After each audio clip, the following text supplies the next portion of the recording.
Hello everyone. If you like what I'm doing here, please consider subscribing, liking, and commenting. It would really help the channel out quite a bit. Thank you very much.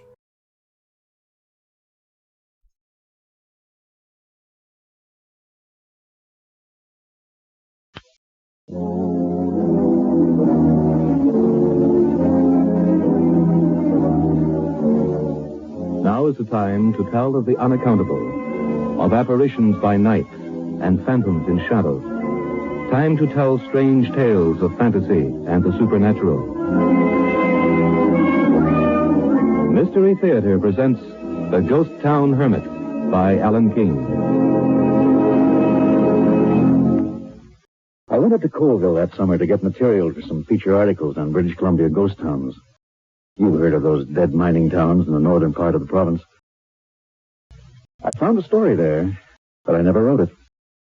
I have a certain reputation on a Vancouver paper I work on, and I wanted to keep it.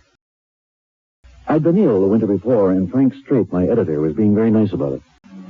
You could do with a series of articles for the magazine section on ghost towns. Why don't you and Lois take a month up there? 6 weeks, if you like. You need a holiday, and I need a series of features. I'd like to, Frank, but I'm all right, you know. A couple of weeks would be all I'd need. Nonsense, Ken. You look like the back end of a hard winter. You're going to take a long holiday and write me some stories. And build yourself up. Gives me the willies just looking at you. Okay, Frank. I'll go. Lois will be tickled, I know. Is there anything special you have in mind? Oh, no. Get into some of the lesser-known towns. Barkerville's been done to death. Try some of the others. Coalsville, for instance. Murder there once. One of two brothers. Other one stayed on. Hermit. Don't know whether he's still there. Where's the place? Up near Burridge, I think. You'll find it. Maybe nothing in the story, and the place may have disappeared by now. I'll go and see anyway. Sure. Leave whenever you want to, Ken, and don't come back till you look more human. Frank was right about Coalsville. In the gold rush days, there'd been a murder there. And though the murderer was never caught, there seemed to be a certain Bella Sawyer mixed up in it, too. She was a girl in a traveling stage show, apparently. Made a tour of those boom towns every few months. And it certainly looked promising, and we decided to make Coalsville our first point of investigation. We drove leisurely. I was recuperating fast and wanted to loaf a bit. It was nearly a week before we turned into Burridge, where I thought I'd better try fishing for information about Coalsville. I got most bites from Sam Bryden, who ran the general store. 25 miles north of here, Mr. Bly. The ghost town. The real thing. Yeah, been up there once. Just like you see in the movies.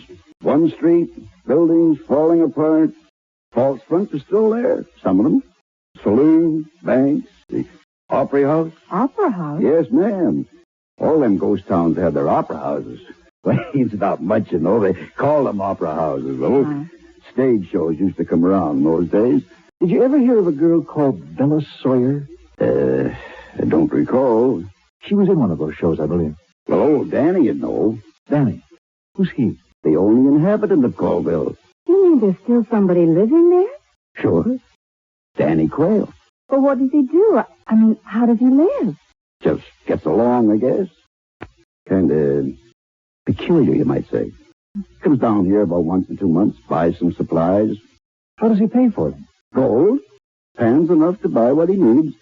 Been there ever since the gold rush days. Wonder where he stayed on. Well, I never asked him. His brother was murdered there, you know. Marty Quayle. About 50 years ago it was. I've heard the story 2 or 3 different ways. Some say it was... Think now. Did you say Bella Sawyer? Yes. That was the name. I remember them telling me when I first came here. I hadn't been here only about 15 years. They said this Marty Quayle was kind of stuck on this girl, Sally... Bella Sawyer. He was murdered. Didn't they catch the murderer? Ever? Nope. Some figured it was one fellow, some figured it was another. A lot of people got themselves killed in them days. Folks wasn't too particular. Well, now I think of it, some of them thought maybe Danny Quayle killed his brother. Killed his brother? Yeah? Why, he wouldn't have stayed on, surely, if he did. You wouldn't think so. What does Danny talk about? when he comes down for supplies? Oh, usually don't talk about nothing at all. Once in a while, he goes on about making a strike, stuff like that. I don't pay no attention. All them old sourdoughs talk like that. Yes, I know. Yeah. There's one thing I've never been able to figure out, though. What's that? Candles. Always buys candles. But he wants to have a light, I suppose. Well, what's so strange about that? No. Got an oil lamp in his cabin. I know that. Because he buys oil. Buys a lot of candles. By the dozen, in fact. Well, now, that is strange, in fact. Yeah. I got kind of curious one day, and I asked him. What does he say? He said, and I remember his very words, he said, "You wouldn't want her to sing in the dark, would you?" Her? What did he mean? Now, search me, ma'am. He wouldn't say no more. I never asked him again. I picked up one or two more scraps of information, but it was hard. Nobody was left alive in Burridge who remembered those days over 50 years ago when the gold fever was at its height. There were some who had heard stories, though. I learned a little about the Quayle brothers. They were totally unlike. Marty, the murdered one, dark, good-looking, had a way with women, they said. Danny, plodding, slow-talking, hard-working. I guess Danny did most of the work on the brother's claim. And there were hints of a flashing romance between Marty and Bella Sawyer. And then Marty was strangled, and Bella never came back to Coalsville. Strangled. That puzzled me. In those violent days, men killed with a knife or a gun. Strangling wasn't in the picture. Now, there was nothing more that I could get in Burridge, and so we bought some supplies and headed north for Coalsville.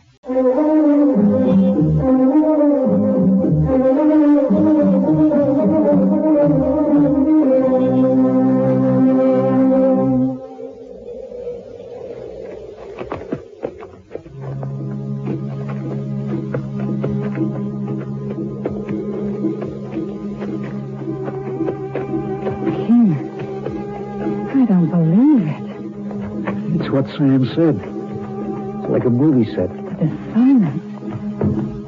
Can't believe there's anything alive here. There are no birds even. It's like a town that's waiting for the end of the world. I don't like it very much. And there's nothing to be afraid of, dear. The dead can't hurt you. There's something out of character. Out of balance. I don't know what it is. What do you mean?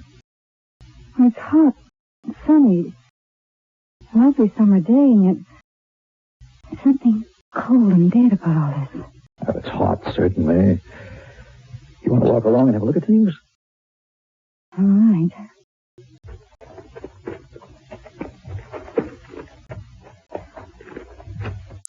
Look at the fronts of these buildings. Yes.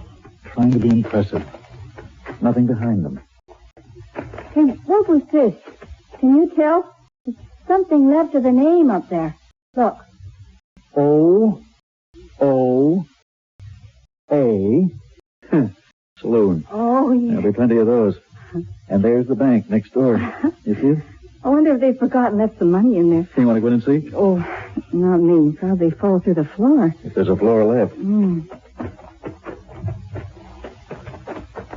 Oh, Ken, look. What? Over there, the opera house. By George, so it is. The Bella Sawyer used to come and sing. Did you notice something about it? Notice what? Well, it looks taken care of. Oh, no. It's pretty dilapidated to me. I know, but the letters in the name are much clearer than any others in the street. Yeah. Yeah, that's right. Almost as if someone had... Come on. Let's go over and have a look. All right.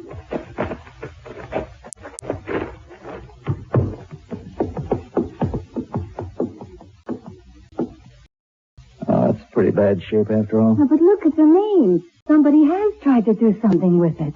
Uh-huh. It's been painted since, long after anything else around here was painted. Oh. I'd like to have a look inside. Come on.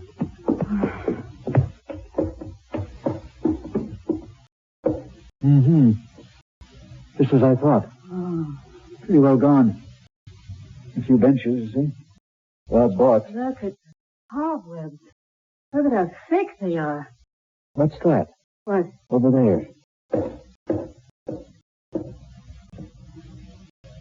scrap of an old poster. Look, Liz. Oh, yes. Badly torn. Headed by the celebrated and beautiful Miss... Oh, damn it. It'd be torn there. Do you think it was Bella Sawyer? I don't know.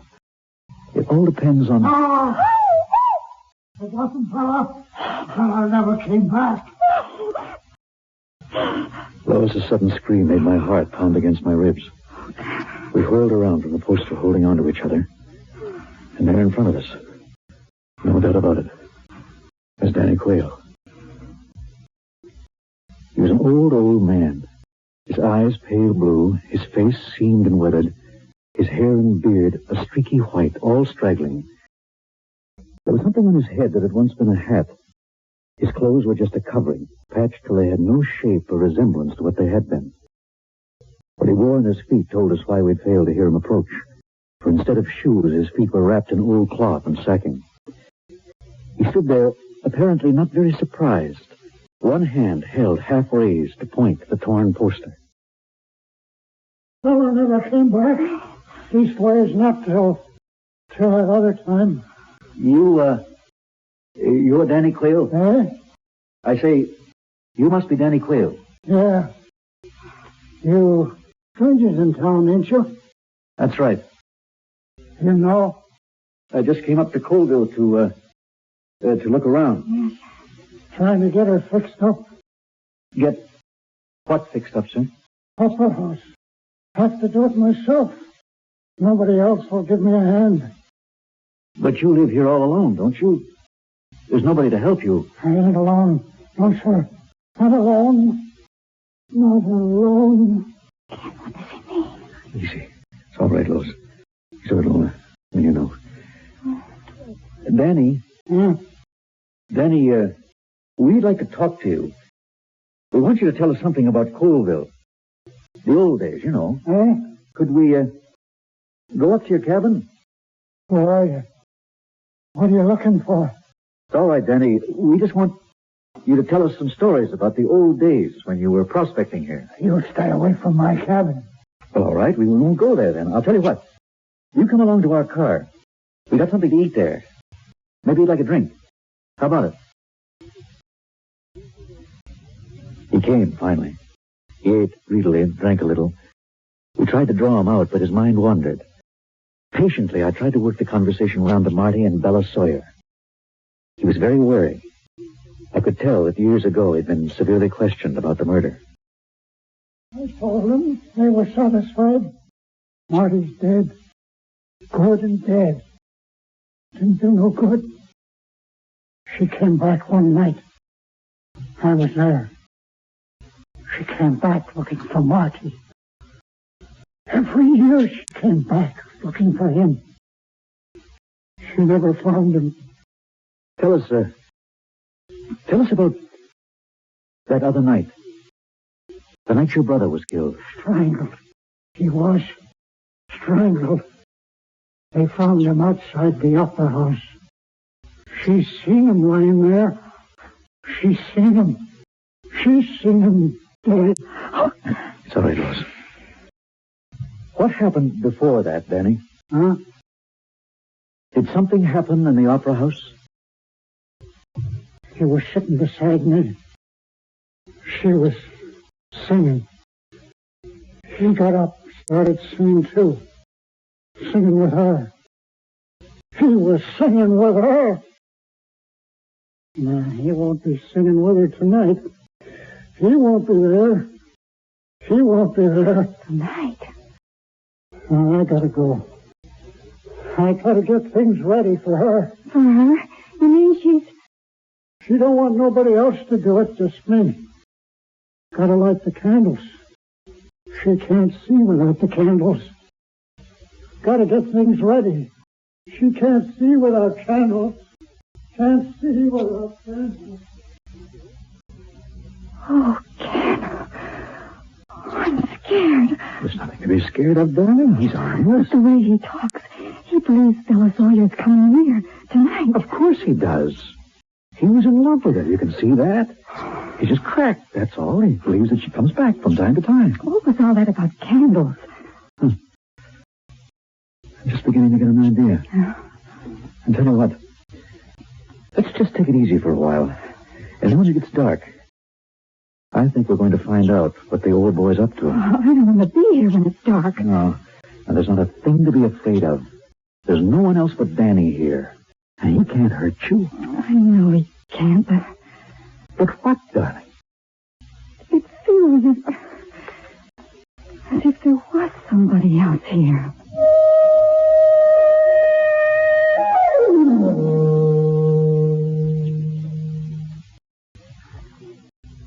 We could see old Danny Quayle shuffling down the street, going noiselessly on his old rags. There was nobody else in Coalsville but him and the two of us. Nobody else. Lois was a brave girl that night. Her will would have taken her back to Burridge, but still she came with me down the street towards the Opera House. Neither of us spoke as we slipped tensely past the dead buildings with their distorted shadows.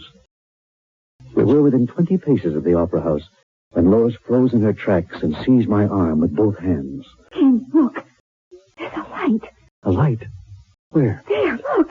Can't you see it? Good Lord, so there is. It's in the Opera House. What can it be? It seems to be shining through a crack. Come on, let's find out. But Ken, It's all right. It can only be old Danny. Now, come on. Don't make a noise. And watch the boards. On tiptoe, we hurried to the door of the old theater, pushed aside the burlap at the door, and peered in.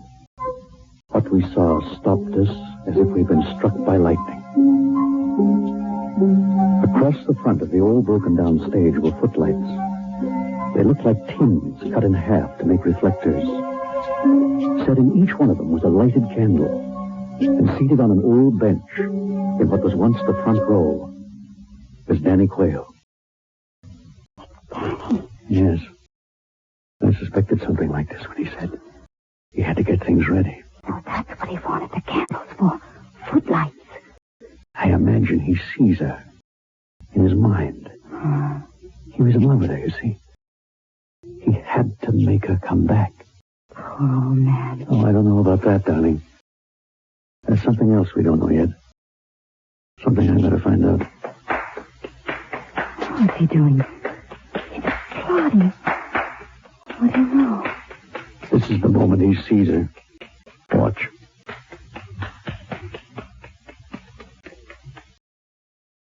Bella. Bella. In the good old summertime, in the good old summertime. I got it then. I could see that night long ago. Bella Sawyer sweeping onto the stage, perhaps in a trailing summer frock, carrying a parasol. The miners clapping and shouting. Two brothers sitting down front. In the eyes of one, a look of mute appeal, a lost look. In the eyes of the other, a flashing, mocking recognition of the bold smile of the woman who sang. And then, without warning, leaping to his feet, vaulting over the footlights onto the stage, and arm in arm with Bella Sawyer, joining her in a chorus of the hit of the day. There were words exchanged, perhaps, under the cover of the shouts and applause, and then the young man, flushed and triumphant, shaking his locked hands at the audience in a token of success, jumping down again to the floor, falling back into his seat, telling his brother exultantly, "I'm going away with her tonight after the show," and the brother mute. Hurry. And then, Ken! Look, he's getting up. What's he going to do? watch him. Look, he's trying to climb up onto the stage. It's probably rotten. He's making it. He's going around the end of the footlights. You see? Why, what for? Keep it very still. And this may answer a lot of things. Yes. He's made it. I didn't think he would. He's walking towards the center. He's looking at something. Can you tell what it is? Lois, what's the matter? On the stage! There! Standing right in front of me. It's her, Ken. It's her! Lois, now get a hold of yourself. There's nothing there. There is so I can Lois, darling, now listen to me. Okay. There's nothing on that stage. You hear me? There's nothing there. Only a poor, imbecile old man. I can see her. She's there. She is there. It's the shadows. It's your imagination. It's... Good Lord. What's he doing? He's backing across the stage. Away from whatever it is. He's trying to ward something off. He's... No. Oh, don't, fella. Leave me alone. I'll tell you. I killed him. I killed your Marty. I killed my own brother. He was going away with you last night. I loved you, Bella. He was no good. He'd have left you. I was the one that loved you, Bella. I strangled him, killed him with my own hands. Had to do it that way. Had to show him with my own hands, my own strength. Bella, oh no! No, get away from me, don't! What's he doing with his hands? He's got up to his throat. He's fighting something off. Lois, come on. Come on, we've got to help him. No!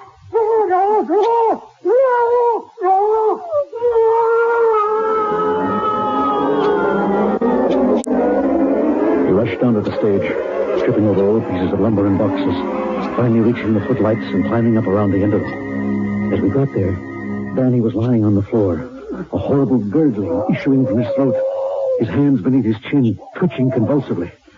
We rushed over to him. I tried to tear his hands away, but I couldn't move them. And then...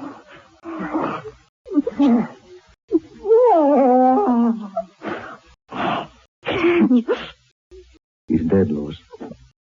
He's dead. Lois! Lois, what is it?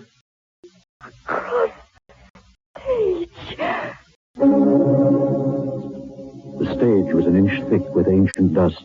But from the wings on the far side to where Danny had died, there was a narrow path, as clean as though it had been swept, as clean as though a trailing summer frock had brushed along it.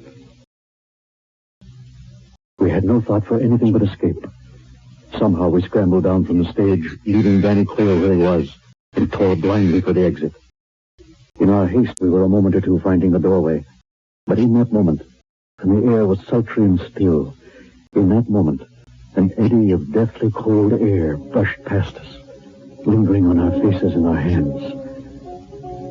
And as we held our breath, the torn burlap in the entrance swung gently out and back, as if someone had gone out from that place.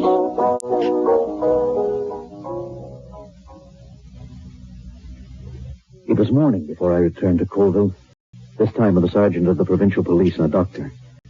I told the sergeant I'd solved a 50-year-old murder for him, but he was little interested in that. Like the doctor, he was interested in something else entirely.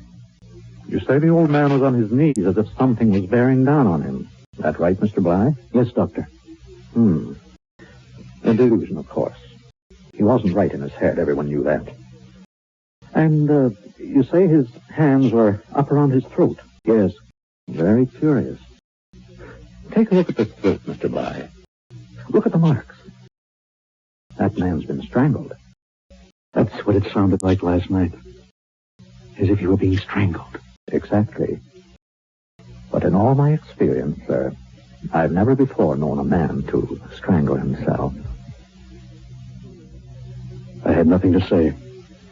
Let him think that. There were things I remembered. Things I would never forget. The cold eddy of air that brushed past us. The narrow path through the dust on the rotting stage. The shadowy figure of a woman in an old-fashioned summer frock that Lois saw crossing the stage. I wish I could convince her that it was a shadow thrown up by the guttering candles and the footlights embellished by her imagination. I wish I could convince myself.